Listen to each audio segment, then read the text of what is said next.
கர்த்தருடைய பரிசுத்த நாமத்திற்கு மகிமை உண்டாவதாக.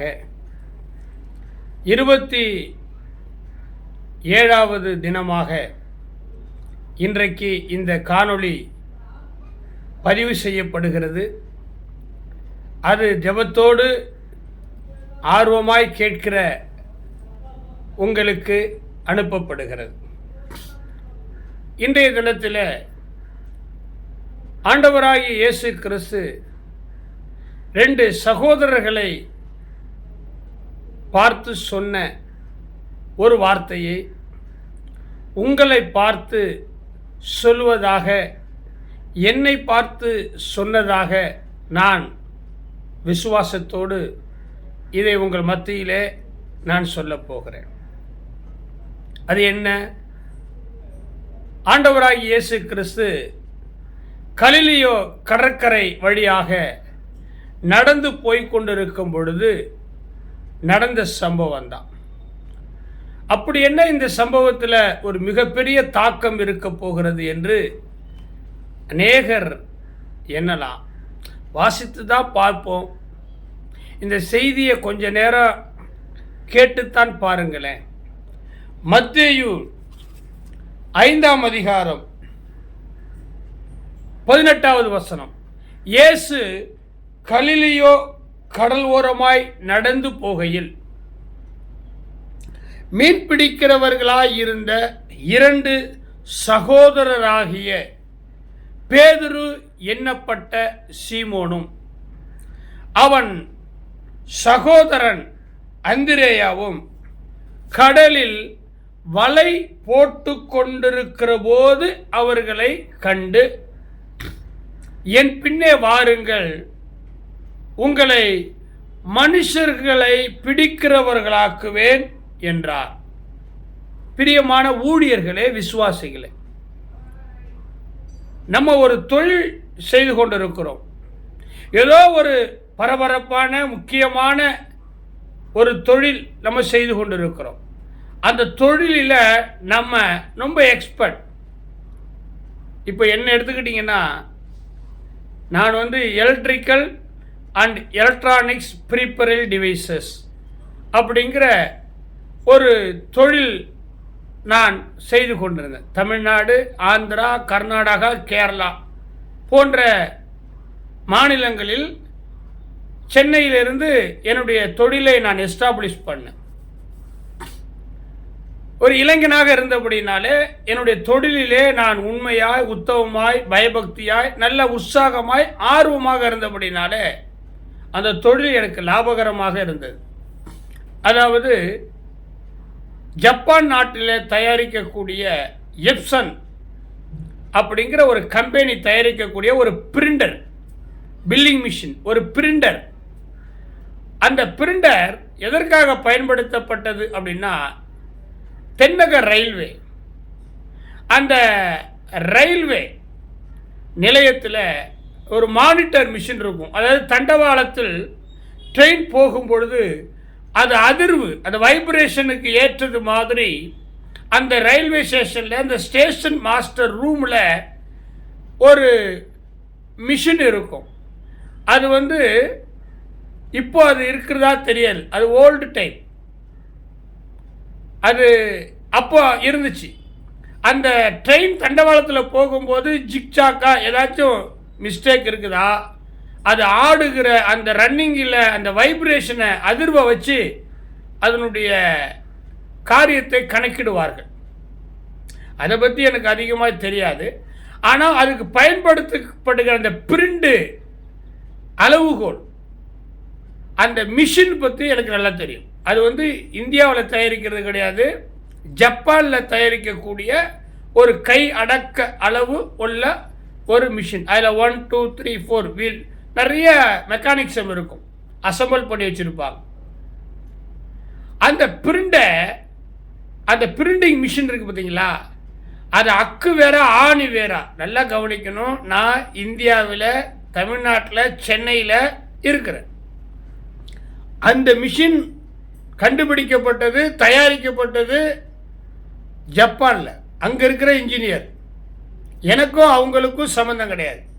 ஆனால் அந்த எக்யூப்மெண்ட்ஸ், அந்த மெக்கானிசம், அந்த ஜப்பான் எப்சன் பிரிண்டரை நான் என்ன செய்வேன்னா, இந்த மாதிரியான ரயில்வே அதிகாரிகளுடைய மூலமாக கான்ட்ராக்ட் எடுத்து அந்த மிஷினை நான் அக்குவராக பிரித்து கெரோசின், பெட்ரோல், அதில் அழுக்கு இருக்கும், நிறைய ஆயில் அழுக்கெல்லாம் இருக்கும், அதில் ஊற வச்சு அக்கா தனித்தனியாக எல்லாத்தையும் தனித்தனியாக எலும்பு கூடு மாதிரி இருக்கும் பிரித்து மறுபடியும் எப்படி அந்த எப்சன் கம்பெனியில், ஜப்பான் கம்பெனியில் அவங்க புதுசாக அவங்க பண்ணாங்களோ அதே போல் பலன்னு நல்லா அழகாக கொண்டு போய் மாட்டுவேன்.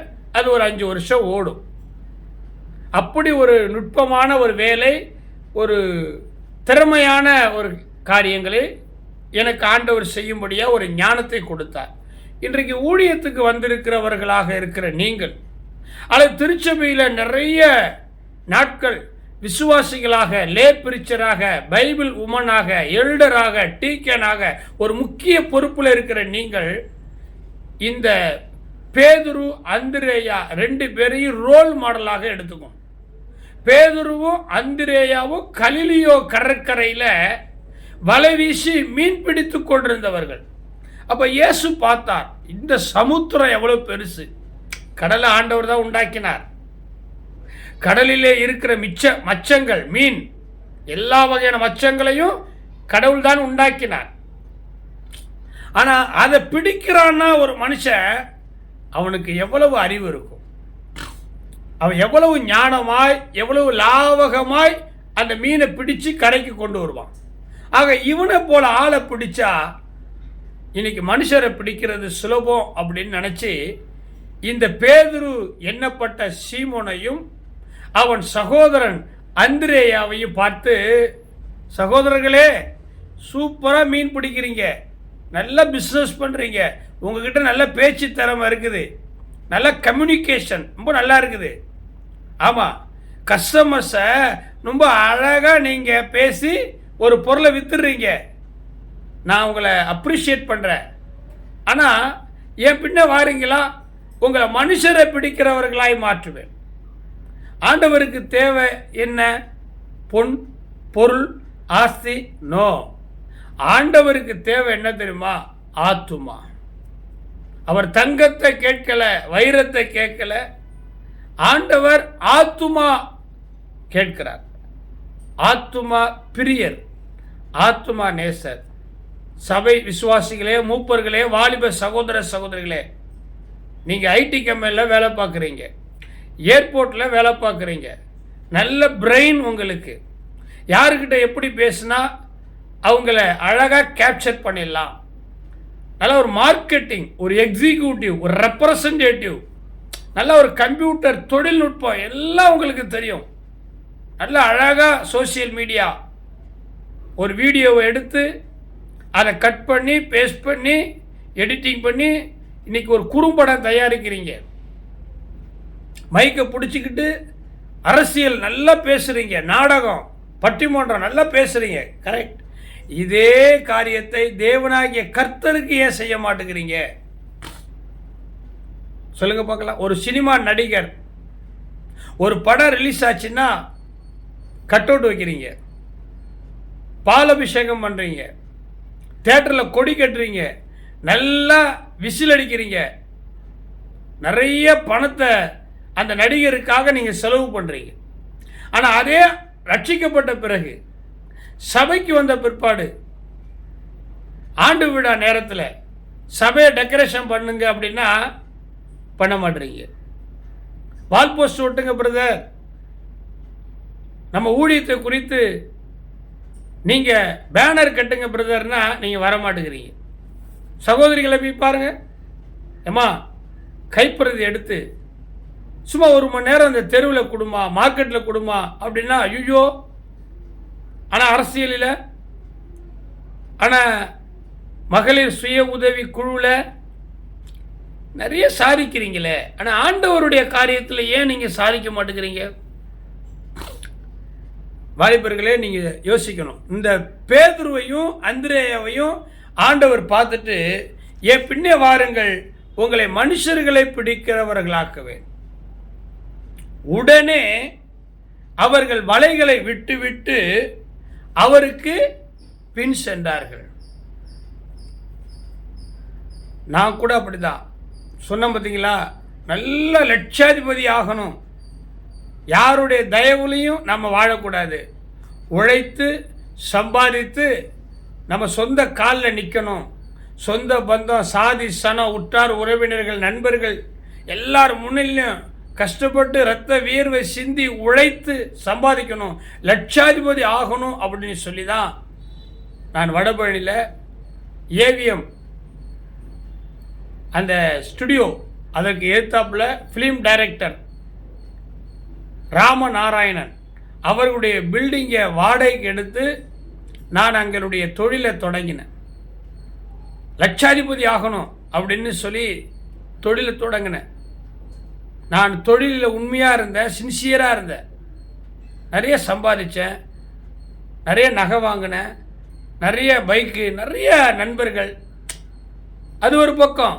என்னுடைய சாட்சி உங்களுக்கு தெரியும், ஏஞ்சல் டிவியில் என்னுடைய சாட்சியை பதிவு செய்திருக்கிறேன். பல இடங்களிலே என்னுடைய சாட்சி அநேகருக்கு தெரியும்.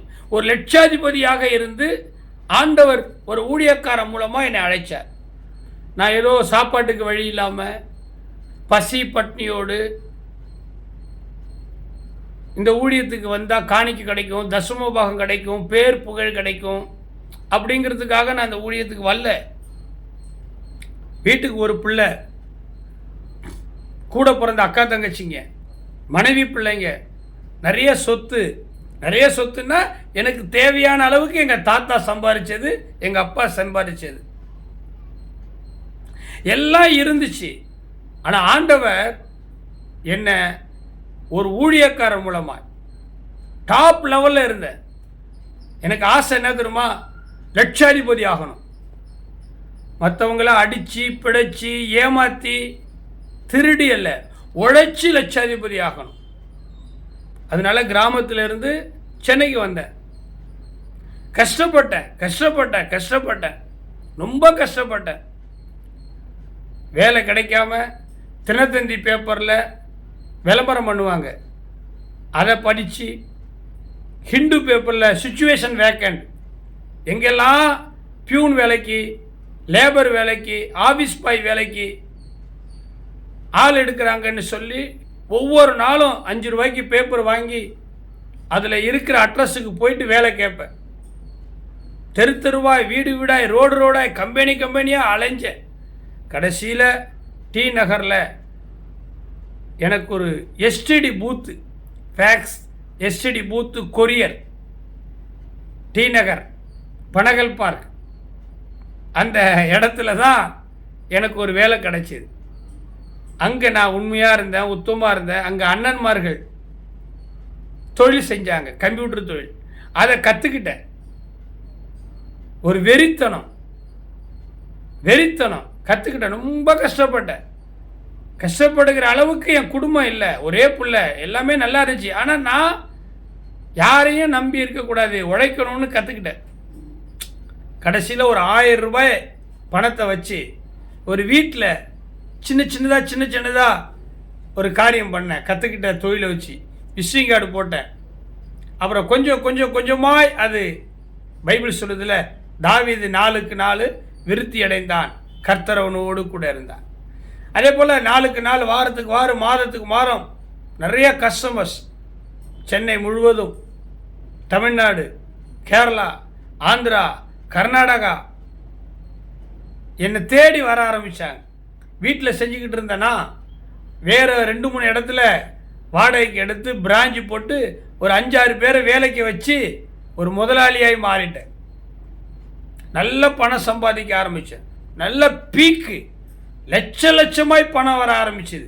அந்த நேரத்தில் தான் ஆண்டவர், டேய், உலகத்தின் பின்னே போய்கொண்டிருக்கிற உன்னை, கரவலாடுகளின் பின்னே சுற்றி கொண்டிருக்கிற தாவீதை எப்படி ஆண்டவர் அழைத்து இஸ்ரவேலின் ஜனங்களுக்கு ராஜாவாக அபிஷேகம் பண்ணினாரோ, அதுபோல அந்த telecommunication, electrical and electronics peripheral devices, நல்ல பிரெயின், அந்த ஃபாரினில் தயாரிக்கக்கூடிய, ஜப்பானில் தயாரிக்கக்கூடிய ஒரு மிஷின், மெக்கானிசத்தை பிரித்து அழகாய் அசம்பிள் பண்ணக்கூடிய ஞானம் உள்ள என்ன ஆண்டவர் அவருடைய உன்னதமான ஊழியத்துக்கு அழைத்து கொண்டு வந்து, என் பின்னே வா, மனுஷர்களை பிடிக்கிறவர்களாக்குவேன் என்று சொன்னார். மாட்டேன், லட்ச ரூபாய் வருமானம் வருது, நிறைய பேர் புகழ், நிறைய நகை, செயின், பிரேஸ்லெட்டு, மோதிரம், மைனர் செயின், நிறைய வக்கீல்கள், நிறைய டாக்டர், நிறைய நண்பர்கள், சினிமா, பார்க்கு, சந்தோஷம், இதெல்லாம் விட்டுட்டு நான் வரமாட்டேன் அப்படின்னு ஆண்டவர்கிட்ட சொல்லவே இல்லை. அப்படியா, வர்றேன். என் மனைவியினுடைய ஜெபம், என்னுடைய மனைவி ஊழியக்காரி, என்னுடைய மனைவியுடைய ஜெபம், கண்ணீர் விட்டு பாரத்தோடு ஒரு பக்கத்தில் அவர்களுடைய ஜெபம், ஆண்டவர் ஒரு அசைத்தார். இப்படி உலக பிரகாரமாய் லட்ச ரூபாய் பணம் சம்பாதித்து உலக சிநேகிதரோடு உளையான சேற்றில காணப்பட்ட என்ன ஆண்டவர் மனுஷர்களை பிடிக்கிறவர்களாக அழைத்தார். உடனே பேதுருவை போல, அந்திரேயவை போல நான் என்ன பண்ணேன், அந்த ஃபிலிம் டைரக்டர் ராமநாராயணன் அவர்களிடத்தில் போயிட்டு அந்த கான்ட்ராக்ட், அந்த ஒப்பந்தம், அந்த லீஸை உடைச்சி என்னட்ட வேலை பார்த்தவங்க எல்லாருக்கும் கொடுக்க வேண்டியதை கொடுத்துட்டு அங்கே இருக்கிற எல்லா பொருட்களையும் எடுத்துகிட்டு வந்துட்டு இன்னைக்கு 25 வருஷம் முழு நேர ஊழியக்காரனாய் கர்த்தருடைய உன்னதமான அந்த வார்த்தையை இது முறை கொண்டும் நான் பிரசங்கிக்கிறேன். நீங்கள் ஐடி கம்பெனியில் வேலை பார்க்குறீங்க, நிறைய சம்பாதிக்கிறீங்க, ஆனால் ஆண்டவருக்காக என்ன செய்கிறீங்க? என் பின்னே வாருங்கள், உங்களை மனுஷர்களை பிடிக்கிறவர்களாக்குவேன் என்றார். பேதுரு, அந்திரேயா, ஆண்டவர் சொன்ன உடனே பரவாயில்லையே, இது நல்லா இருக்க, மீன் பிடிச்சிக்கிட்டு இருந்த என்ன போயிட்டு மனுஷனை பிடிக்கிறவனா கூப்பிடுறாரு.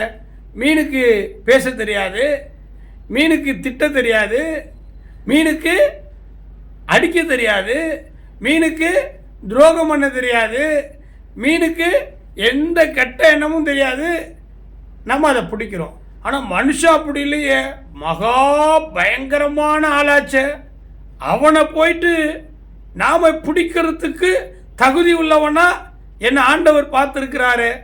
ஒருவேளை பேதுரு எண்ணி இருக்கலாம்ல, அந்திரேயா நினச்சிருக்கலாம்ல. ஆமாங்க, மனுஷன் சாதாரணமானவன் அல்ல.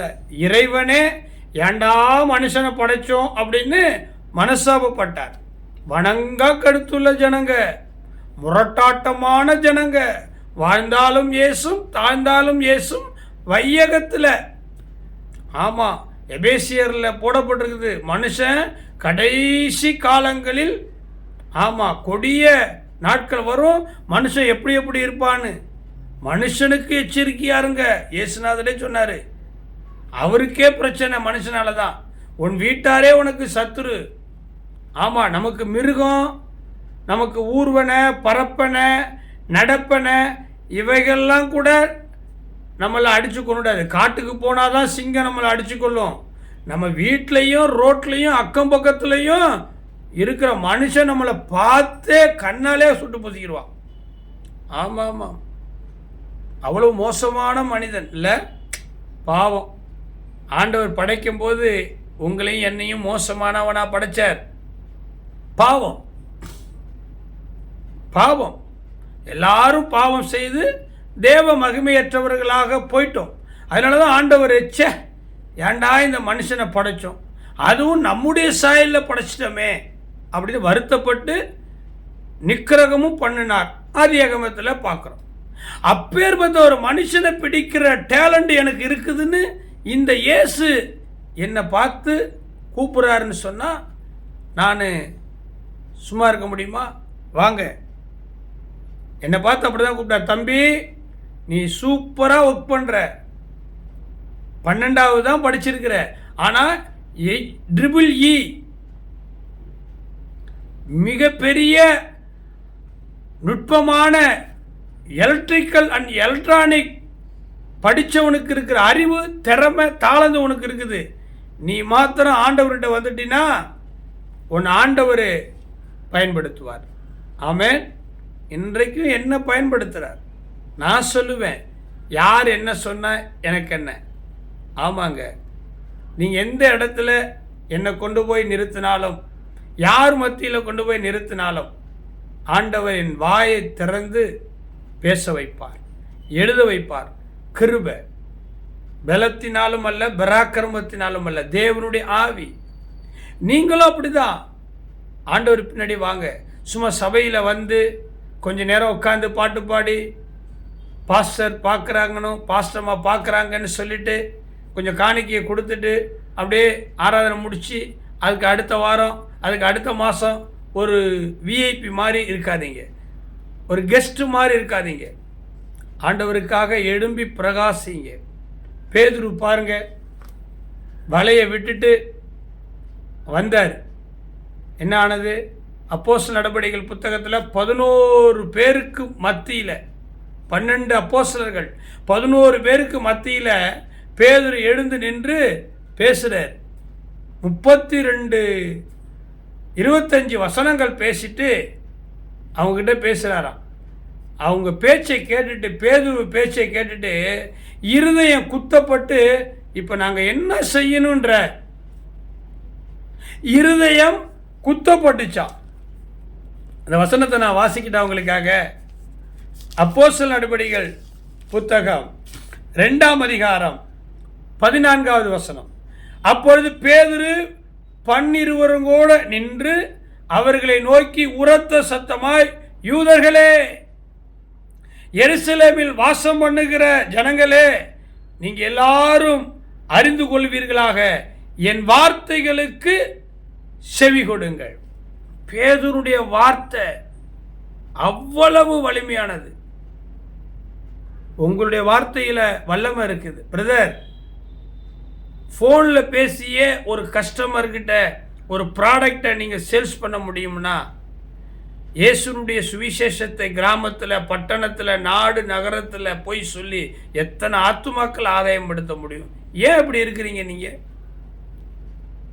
உங்கள் சபை மேலே கோபமா? உங்கள் பாஸ்டர் மேலே கோபமா? ஏன் இப்படி இருக்கிறீங்க பிரதர்? உங்களுக்கு எவ்வளவு டேலண்ட் இருக்குது. நீங்கள் பேசுனா, நீங்கள் பாட்டு பாடினா, நீங்கள் ஜெபம் பண்ணா, நீங்கள் ஆராதனா, மழையை போல அபிஷேகம் இறங்குது. உங்கள் கை அப்படியே அந்த கொட்டு அடித்தா, கீபோர்டில் தபலாவில் வாசித்தா தேவனுடைய மகிமை இறங்குது.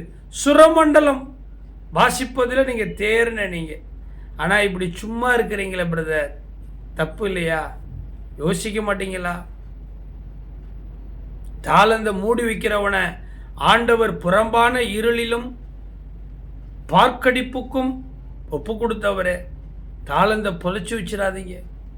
உங்களுக்கு கொடுக்கப்பட்ட தாளந்த மண்ணோடு மண்ணாய் செத்து போகிறதுக்கு நீங்கள் பயன்படுத்தாதீங்க.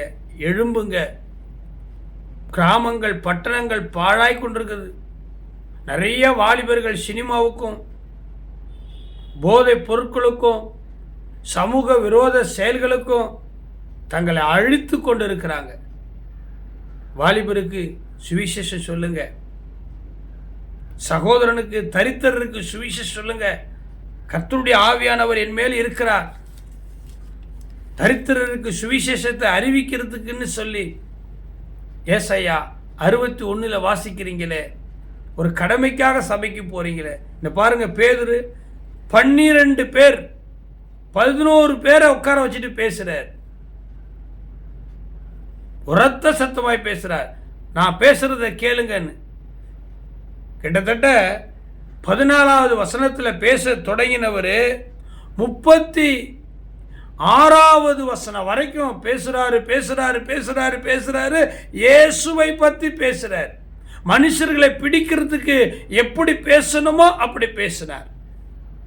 37வது வசனத்தில் பாருங்க, இதை அவர்கள் கேட்டபொழுது இருதயத்திலே குத்துப்பட்டவர்களாகி பேதுருவையும் மற்ற அப்போஸ்தலரையும் பார்த்து, சகோதரரே, நாங்கள் என்ன செய்ய வேண்டும் என்றார்கள்.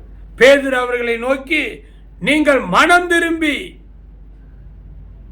ஒவ்வொருவரும் பாவ மன்னிப்புக்கென்று இயேசு கிறிஸ்துவின் நாமத்தினாலே ஞானஸ்நானம் பெற்றுக்கொள்ளுங்கள். அப்பொழுது பரிசுத்த ஆவியின் வரத்தை பெறுவீர்கள். சமயம் கிடைத்தாலும் சமயம் கிடைக்காவிட்டாலும் திருவசனத்தை ஜாக்கிரதையாய் பிரசங்கிக்கணும். சுவிசேஷம் அறிவிப்பது நம்ம மேல் விழுந்த கடமை. 28,000 ரூபாய் செல்போன் வச்சிருக்கிறேன் நான்.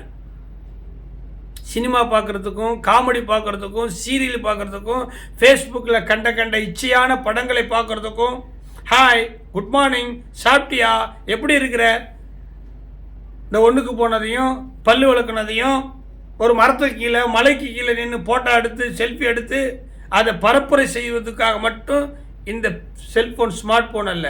பார்த்தீங்களா, என் செல்ஃபோனில் பாருங்கள், ஒன்று சமூக நீதியை குறித்து, சமுதாயத்தை குறித்து ஒரு பக்கத்தில் என்னுடைய பதிவு, இன்னொரு பக்கத்தில் கர்த்தருடைய வருகை, கர்த்தருடைய சத்தியம், ஜனங்கள் மனம் திரும்ப வேண்டும் என்று சொல்லி என்னுடைய அறிவுக்கு, என்னுடைய வசதிக்கு, என்னுடைய தாளத்துக்கு ஏற்றது மாதிரி ரெக்கார்ட் பண்ணி அதை உங்களுக்கு அனுப்புகிறேன். சில பேருக்கு 1 லட்ச ரூபா செல்ஃபோன், 2 சிம் கார்டு உள்ள செல்ஃபோன், அதுவும் 2 செல்ஃபோன் 4 சிம் கார்டு. என்ன பண்ணுறீங்க? அதை வச்சுக்கிட்டு படம் பார்க்குறீங்க, அருவருப்பான ஆபாசமான படங்களை. நான் உங்களை சொல்ல, நிறைய வாலிபர்கள் இருக்கிறாங்க, உங்கள் கூட ஐடியில் வேலை பார்க்குறவங்க, உங்கள் கூட கம்பெனியில் ஃபேக்ட்ரியில் வேலை பார்க்குறவங்க, படிக்கிறவங்க, பள்ளிக்கூடத்தில், காலேஜில். என்ன பண்ணுறீங்க நீங்கள்? எத்தனை பேர் மேய்ப்பன் இல்லாத ஆடுகளைப் போல சிதறுண்டு கிடக்கிறாங்க. யாராகிலும் இயேசுவை குறித்து சொல்ல மாட்டாங்களா? கேட்க மாட்டேங்கிறாங்க. பிரதர், நீங்கள் நினைக்கிற மாதிரி இல்லை, நாங்கள் சும்மாவாக இருக்கிறோம், நாங்கள் சொல்லிக்கிட்டு தான் இருக்கிறோம் பிரதர். கேட்க மாட்டுறாங்க. அடிமேல் அடி வைத்தால் அம்மியும் நகரும். நான்லாம் ரட்சிக்கப்படுவேனா? என்னை பார்த்தவங்கெல்லாம் நீங்கள் நம்ப மாட்டீங்க. இவனா இவனா இவனா இஸ்ரவேல் ஜனங்களை ரட்சிக்க போகிறான் என்று சொல்லி பேலியாளின் மக்கள் சவுலுக்கு காணிக்கை கொண்டு வராதபடிக்கு அவனை என்ன பண்ணாங்களாம்? வேதனைப்படுத்தினாங்களாம். அதே போல தான் இவன்லாம் ரட்சிக்கப்பட மாட்டான். என்னுடைய பின் பகுதி, முந்தின ஆலயத்தை காட்டிலும் பிந்தின ஆலயம் சொல்கிறாங்கல்ல, முந்தின ஆதாமை காட்டிலும் பிந்தின ஆதாம். என்னுடைய முன் பகுதி வாழ்வியல் முறையை பார்த்தீங்கன்னா, ஒரு நாளைக்கு 100 முறையாகிலும் என்னை தூக்கில் போடணும். சமூக விரோத செயல் செய்யலை, பாவம் என்னன்னு தெரியாத இடத்துல இருந்துட்டு பாவம் செஞ்சிட்டேன். இதுதான் பாவம்னு எங்கள் அப்பா சொல்லிக் கொடுக்கல. என்ன சொல்லி கொடுத்தாங்க எங்கள் அப்பா? குடிக்காத, பீடி குடிக்காத, சாராயம் குடிக்காத, அதான் திருடாத, கொலை பண்ணாத, போலீஸ் பிடிச்சிக்கும், ஜெயிலில் போட்டு, இதுதான். இதுக்கு மேலே சொல்லிக் கொடுக்கறதுக்கு ஒரு பாஸ்டர் எனக்கு இல்லை, ஒரு பாஸ்டராமா இல்லை, ஒரு பிஷப் ஐயா இல்லை, ஒரு மூப்பர் இல்லை, ஒரு சபை இல்லை.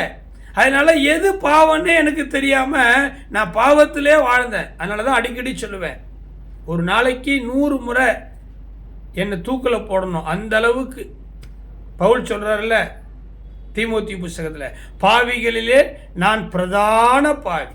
நிறைய பேர் ஒத்துக்க மாட்டாங்க.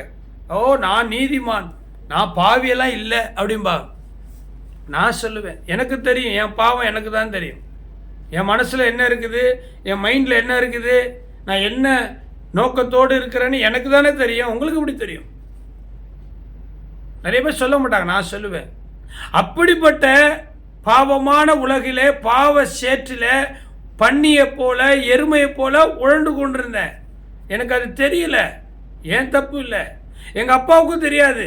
ஏன்னா எங்கள் அப்பாவும் ஒரு கிறிஸ்தவர் அல்ல.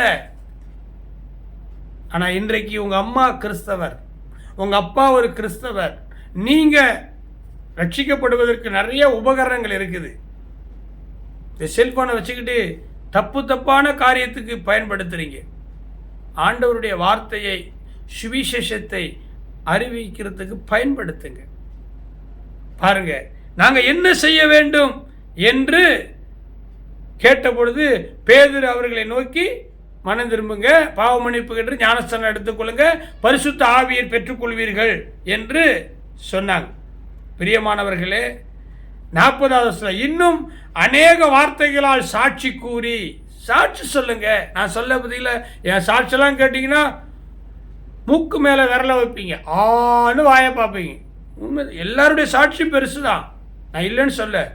ஆண்டவருக்காக வைராக்கியமாக இன்னைக்கு ஊழியம் பண்ணுகிற சபைக்கு வருகிற ஆண்கள், பெண்கள், பாஸ்டர் ஐயா, பிஷப் ஐயா, இவங்க சாட்சியெல்லாம் சாதாரண, என்னை விடையெல்லாம் நல்ல சாட்சி தான், உயிர்ப்பிக்கிற சாட்சி தான், நான் இல்லைன்னு சொல்ல. பட் ஏன் சாட்சி நல்ல சாட்சின்னு நான் சொல்ல முடியும். இந்த பேதுரு சொல்றான், நான் மீன் பிடிச்சிக்கிட்டு இருந்தேன், என்ன மனுஷனை பிடிக்கிறவர்களாக மாற்றுவேன்னு சொல்லி என் ஆண்டவர் அழைச்சிட்டு வந்துட்டார்னு சொல்லி சாட்சிகளை கூறி மாறுபாடுள்ள இந்த சந்ததியை விட்டு விலகி உங்களை ரட்சித்துக் கொள்ளுங்கள் என்று புத்தி சொன்னான். அவருடைய வார்த்தையை சந்தோஷமாய் ஏற்றுக்கொண்டவர்கள் ஞானஸ்நானம் பெற்றார்கள்.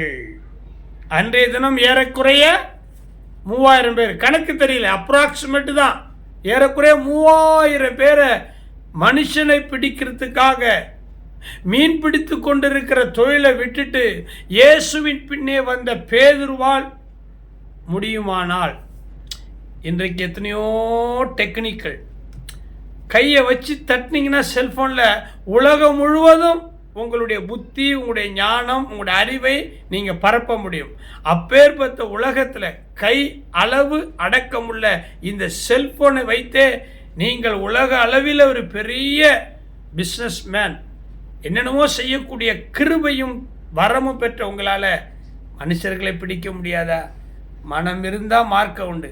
சும்மா சபையில் உட்காந்து உட்காந்து உட்காந்து பாயை கிழிச்சு, டைல்ஸை தேய்ச்சி, சேரை உடைச்சி, சபையில் பாஸ்டரை குற்றம் சொல்லி, அவர் காணிக்கை கேட்குறாரு, அவர் திட்டுறாரு, அவர் மூஞ்சை காட்டுறாரு, அவருக்கு என்ன தெரியும் ஏன் கஷ்டம், வீட்டு கூட்டத்துக்கு கூப்பிடுறாரு, வாலிபர் கூட்டத்துக்கு கூப்பிட்றாரு, கிராம ஒழித்துக்கு கூப்பிட்றாரு, அங்கே இங்கேன்னு கூப்பிட்றாரு அப்படின்னு பொய் சொல்லி குறை சொல்லி தயவு செய்து உங்களுடைய வாழ்க்கையின் வாலிபத்தை கெடுத்துறாதீங்க. மனுஷர்களை பிடிக்கிறவர்களாக உங்களை இயேசு பார்க்கிறார். வாங்க, இயேசுவின் பின்னே போக துணிவும், உங்களை பெரிய ஜாதியாக்குவார். என் வாழ்க்கையினுடைய பின் பகுதியை கேட்டிங்கன்னா ஆச்சரியப்படுவீங்க. அவைகளெல்லாம் இயேசுவின் இரத்தத்தினால் மறைக்கப்பட்டு, கழுவப்பட்டு, சுத்திகரிக்கப்பட்டு, இன்னைக்கு அப்பிரோஜனமான ஒரு ஊழியக்காரனாய், என் சக்தி, என் தகுதி, என் படிப்பு, என் வாழ்க்கை, என் குடும்பம், என் ஞானத்தில் என்னால் இயன்ற மட்டும் கர்த்தருக்காக வைராக்கியமாய் சத்தியத்தில் உறுதியாய் நிற்கிறேன். நீங்களும் கர்த்தருடைய காரியத்தை செய்யுங்க, கர்த்தர் உங்களை ஆசீர்வதிப்பார். என் பின்னே வாருங்கள், மனுஷர்களை பிடிக்கிறாங்க. பேதுரு, அந்திரேயா இல்லை பிலிப்பு, அந்திரேயா, நாத்தான் வேலை கொண்டு வந்து நேற்றுக்கு பேசினார்ல ஆண்டவர். அதனால் உங்களால் முடியும், உன்னால் முடியும் தம்பி. சுவிசேஷம் அறிவிப்பது உங்கள் மேல் விழுந்த கடமை. அறிவிக்காவிட்டால் ஐயோ. பிரியமான தேவனுடைய ஜனங்களே, பாஸ்டர்ஸ், பிலீவர், யூத் லீடர்ஸ், நீங்கள் யாராக இருந்தாலும் சரி, எந்த தொழிலில் நீங்கள் இருந்தாலும் சரி, ஆண்டவருக்கு நீங்கள் தேவையாக இருக்கிறீங்க. வாங்க, மனுஷர்களை பிடிக்கிறாக்கும். நம்ம மதம் மாற்ற போகிறது கிடையாது, நம்ம யாரையும் பிரெயின் வாஷ் பண்ணது போகிறது கிடையாது. உள்ளதை உள்ளதென்றும். பேதுரு பிரெயின் வாஷ் பண்ணலையே, அந்திரேயா பிரெயின் வாஷ் பண்ணலையே, யாரையும் கெடுக்கலையே, மதமாத்தலையே. எது நல்லது எது கெட்டது அதை சொன்னாங்க.